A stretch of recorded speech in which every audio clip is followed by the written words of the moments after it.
Have you discussed it with your father, Thomas? Mhm.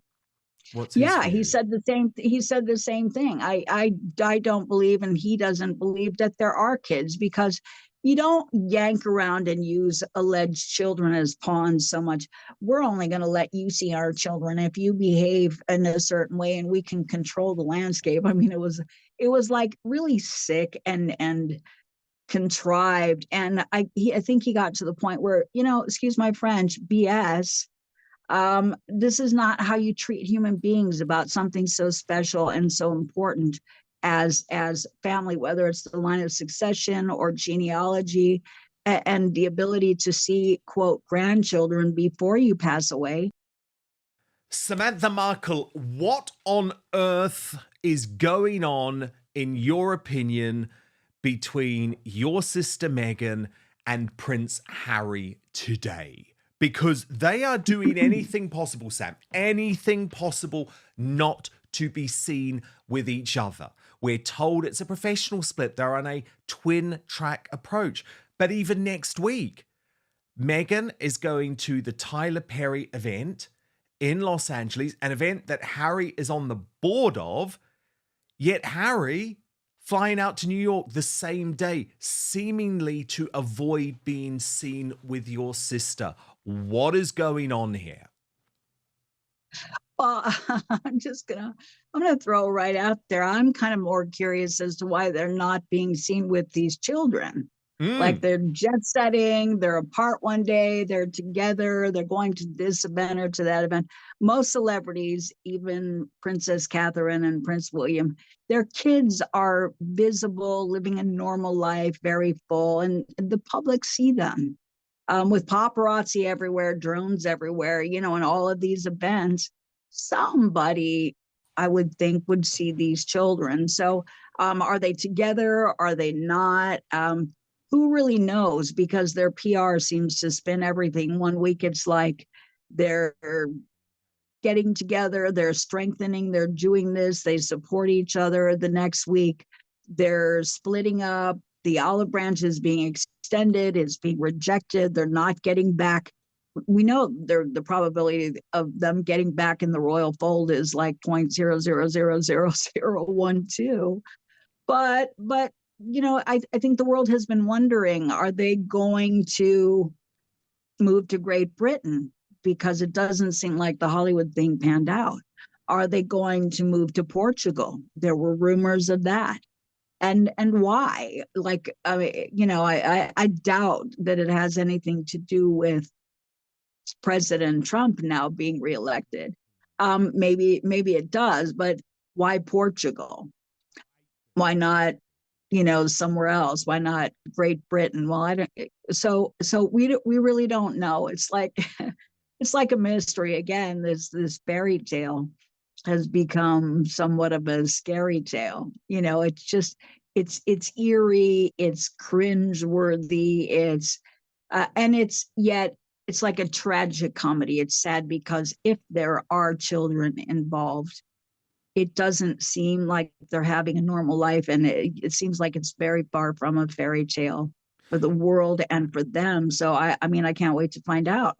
My guess is as good as yours. There's obviously, Sam, so many questions about the children and Right. whether they were born naturally. And this is something that I've discussed in detail with Lady Colin Campbell, who has written about it. Do you have Mhm. any personal view on that situation?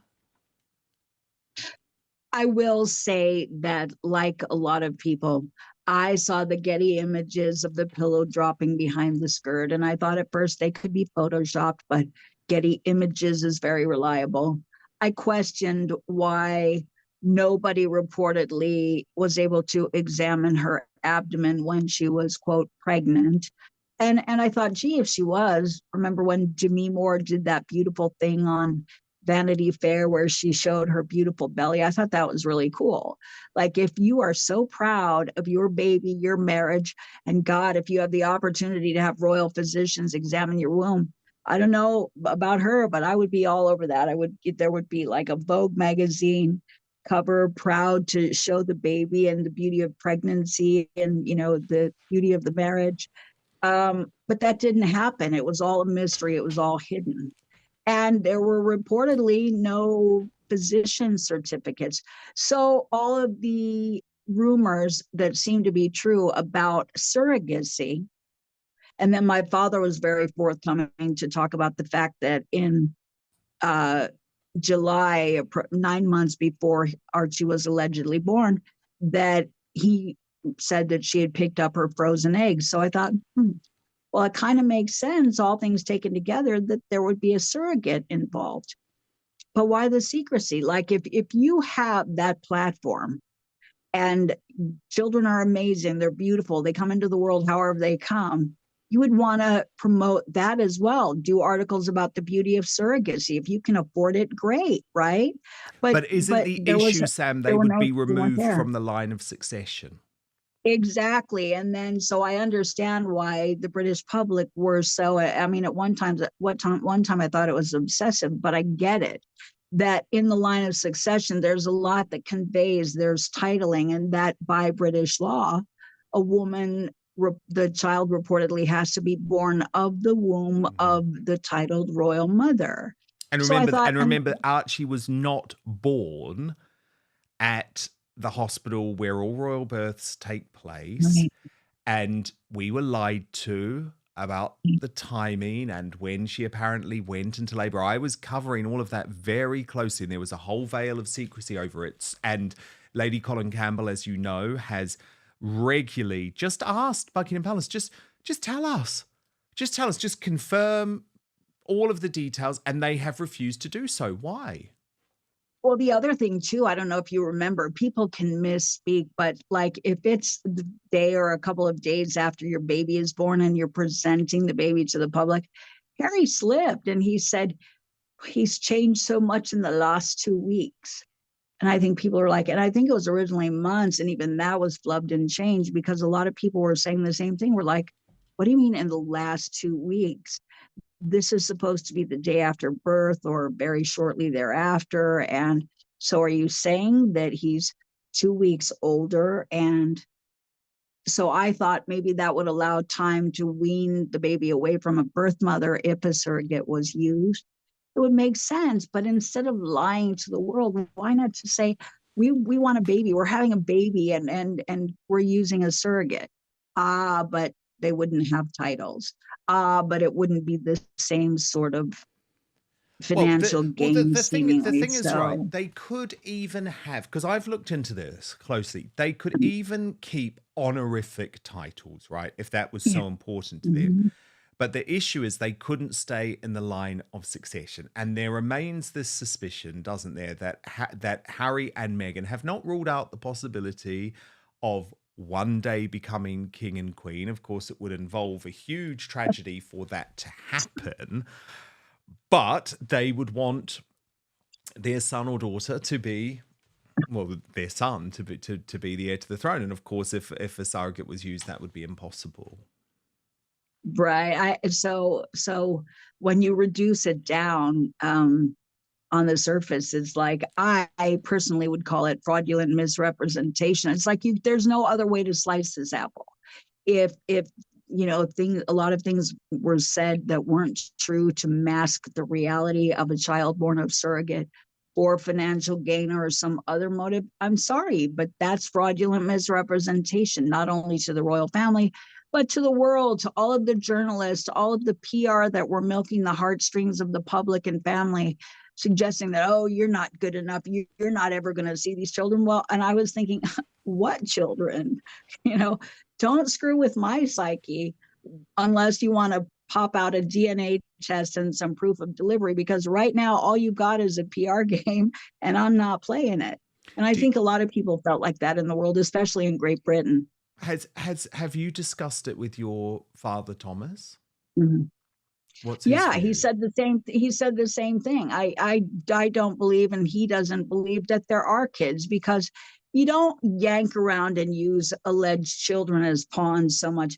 We're only going to let you see our children if you behave in a certain way, and we can control the landscape. I mean, it was like really sick and contrived. And I think he got to the point where, you know, excuse my French, BS. This is not how you treat human beings about something so special and so important as family, whether it's the line of succession or genealogy, and the ability to see, quote, grandchildren before you pass away. A lot of family members want that, if just to be able to have a point of reference, write something down in the family memoirs that, here's another addition to the family. So I think it's been a very cruel game, and I think he accepts it. And he said, we've seen this much of this kid with bandages around its face, like it didn't move or blink or anything, and that was very weird. Every newborn I've ever seen, moves, blinks, makes a noise, stretches, or something, and he felt that right off the bat. So did we. We're like, And this is a little. how painful does the situation remain for Thomas, your father, Sam, remembering that they are still so close, like from where he is in Mexico to Montecito? What, it's 3 hour drive? I mean, so close. Does that torment him and torture him? Because of course he suffered from that really terrible stroke. Well, it's natural, I think, to fluctuate in your feelings. You go through cognitive dissonance. You can't really. For years, Prince Harry and Meghan Markle have remained among the most talked about figures in the world. What is remarkable is that despite countless interviews, documentaries, podcasts, books, and carefully managed public appearances, the questions surrounding them seem to grow rather than disappear. Most public figures eventually settle into a predictable public image. With Harry and Meghan, however, the opposite has happened. The more they attempt to explain their story, the more debate seems to emerge. At the heart of the discussion is a growing perception that there are significant gaps between the narrative they present publicly and the reality that many observers believe they see. Supporters view the couple as independent thinkers who escaped an institution they felt was damaging to their well-being. Critics see something entirely different. They see a couple who have spent years promoting messages about family, compassion, and healing while remaining estranged from much of their own family network. This contradiction has become impossible for many people to ignore.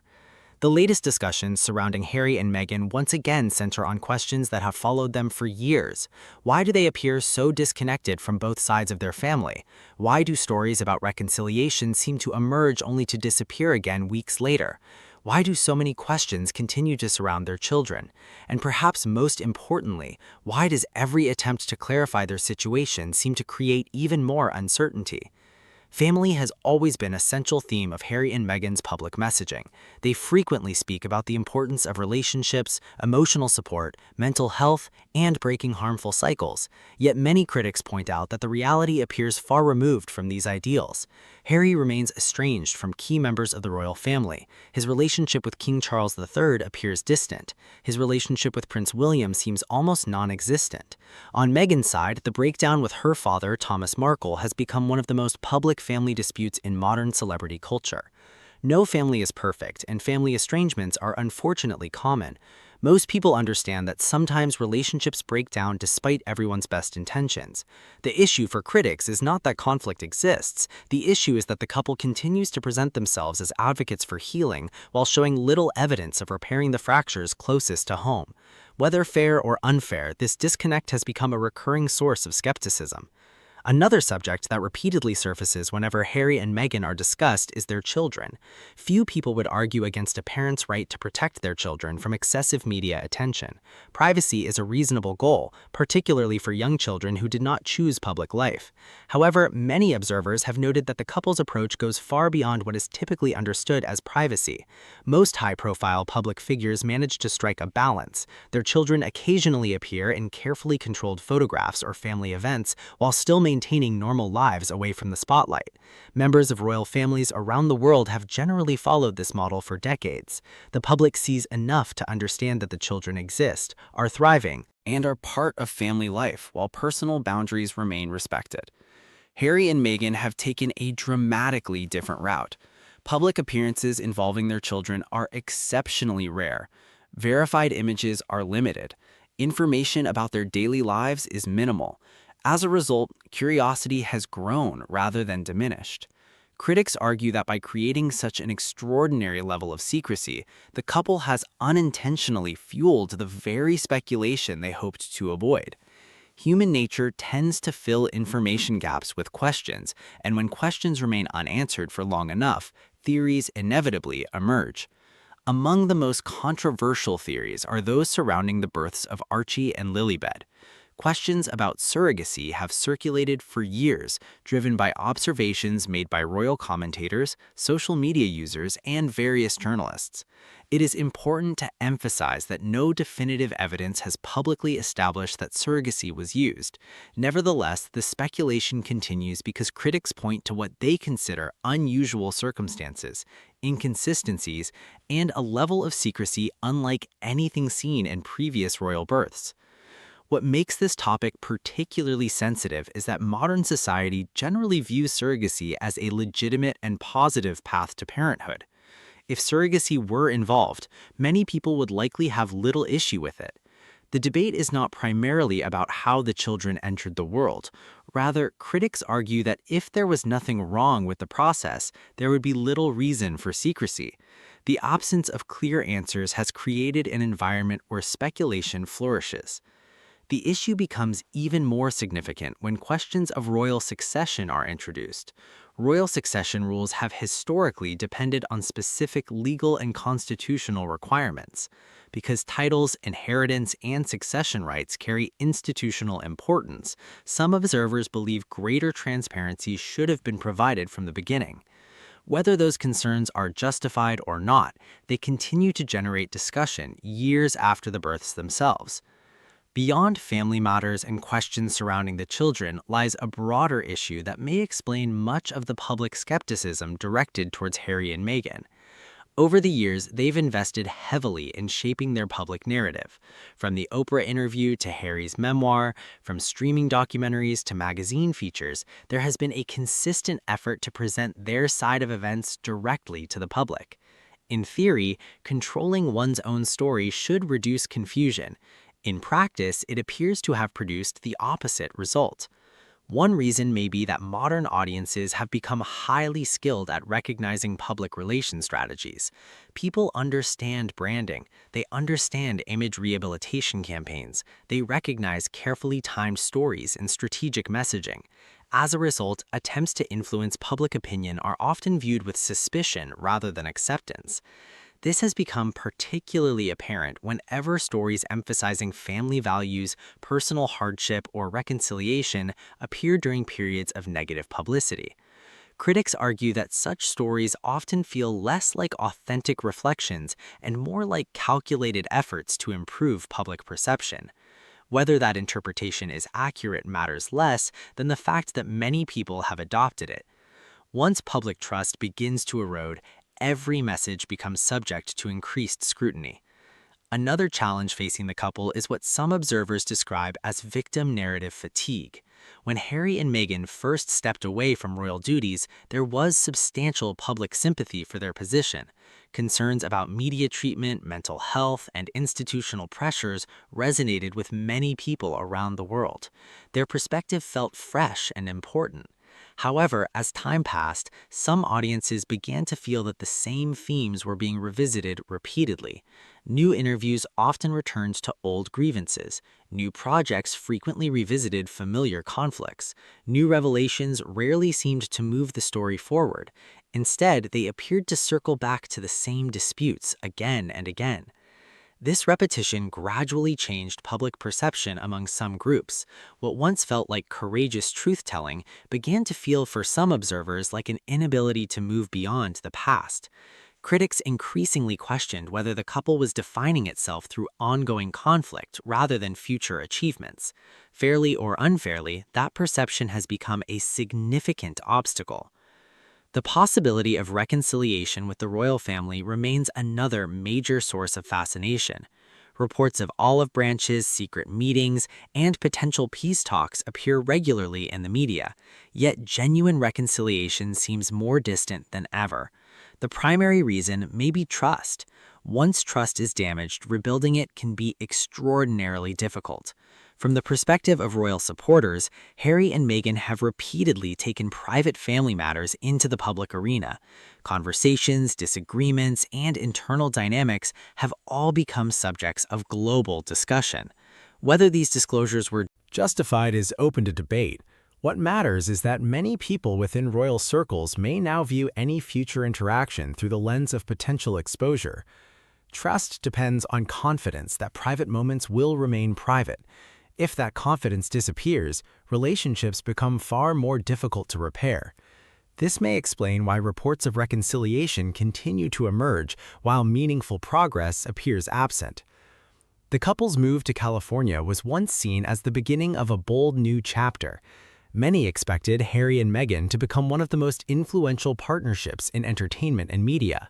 Major contracts, corporate deals, and high-profile projects seem to support that expectation, yet the results have been mixed. While they remain globally recognized figures, critics argue that they have struggled to establish a clear identity outside royal life. At different times, they have positioned themselves as activists, producers, philanthropists, entrepreneurs, media personalities, and advocates. The challenge is that audiences often prefer clarity. Without a consistent identity, public engagement can become difficult to sustain. Ultimately, nearly every criticism directed toward Harry and Meghan returns to a single question: authenticity. People are generally willing to forgive mistakes, disagreements, and even hypocrisy if they believe someone is being genuine. What audiences struggle to accept is the perception of manipulation or inconsistency. For many critics, the central problem is that Harry and Meghan appear to send conflicting messages. They seek privacy while pursuing publicity. They distance themselves from royal life while continuing to benefit from royal associations. They criticize institutions while leveraging connections to those same institutions. Each contradiction may have a reasonable explanation, but together they create an impression of inconsistency that continues to undermine public confidence. The remarkable thing about the Harry and Meghan story is that it remains unfinished. Most public controversies eventually settle into predictable patterns. This one continues evolving. New reports emerge, new rumors circulate, new explanations appear, yet many of the original questions remain unanswered. Will reconciliation ever happen? Will public skepticism continue to grow or eventually fade? Will the couple successfully establish a lasting identity independent of the monarchy? Will long-standing questions surrounding their family life ever be addressed in a way that satisfies both supporters and critics? No one can say for certain. What is clear is that the debate surrounding Harry and Meghan is no longer driven solely by what they've said or done. It is increasingly driven by what remains unexplained. In today's media environment, uncertainty can be more powerful than any headline, and as long as unanswered questions remain, public fascination with Harry and Meghan is unlikely to disappear.